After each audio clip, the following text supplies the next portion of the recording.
ကိုဝင်ဆောင်နေသောအမျိုးသမီးတဦးသည်မမျှော်လင့်ပဲဝက်ကလေးတစ်ကောင်ကိုမွေးဖွားလိုက်သည်ဝက်ကလေးပုံစံမှာထူးဆန်းနေတော့လေသူမအတွက်တော့ကိုယ်တိုင်မွေးထားသောသားသမီးပင်ဖြစ်သည်ထို့ကြောင့်မိခင်ကတာမန်လူကလေးတစ်ယောက်လိုပင်ချစ်ခင်ပြုစု၍ကြီးပြင်းစေခဲ့သည်ဝက်ကလေးမှာအလွန်ညံကောင်းတော်လဲအပြင်ထွက်တိုင်းလူများ၏လှောင်ပြောင်ရင်မောမှုကိုခံရသဖြင့်မိခင်ကအမြဲစိတ်မကောင်းဖြစ်နေခဲ့သည်ဒီနေ့တွင်ဝက်ကလေးကအိမ်ကြီးချင်းကလေးများကြောက်တက်သွားသည်ကိုမြင်ပြီးသူလည်းကြောက်တက်ခြင်းစိတ်ဖြစ်လာခဲ့သည်မိခင်ကအချိန်တော်ကြာစဉ်းစားပြီးနောက်ဆုံးတွင်ကြောင်းပုတ်ပေးရန်ဆုံးဖြတ်လိုက်သည်အစပိုင်းတွင်အတန်းဖော်များကဝက်တကောင်စားဖတ်နိုင်မည်လားဟုအံ့ဩနေကြတော့လဲဝက်ကသင်ခန်းစာကိုချောချောမွေ့မွေ့အလူရွပြနိုင်သည့်အခါအားလုံးတိတ်ဆိတ်သွားကြသည်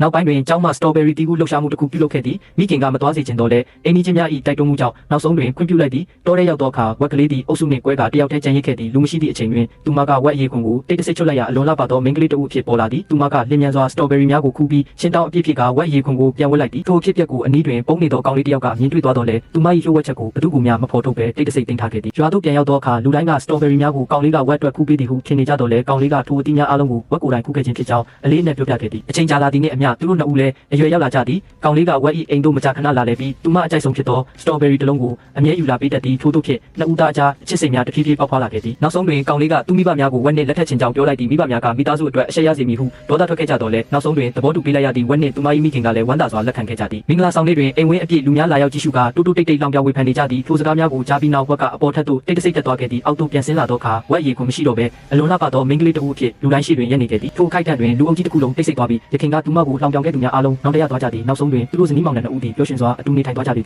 ကြည့်ရှုသူများအားလုံးစိတ်နှလုံးရှင်လန်းကြပါစေကာတွန်းစကားကောင်းများကြည့်ရှုခြင်းပါက like and follow လုပ်သွားပေးကြပါနော်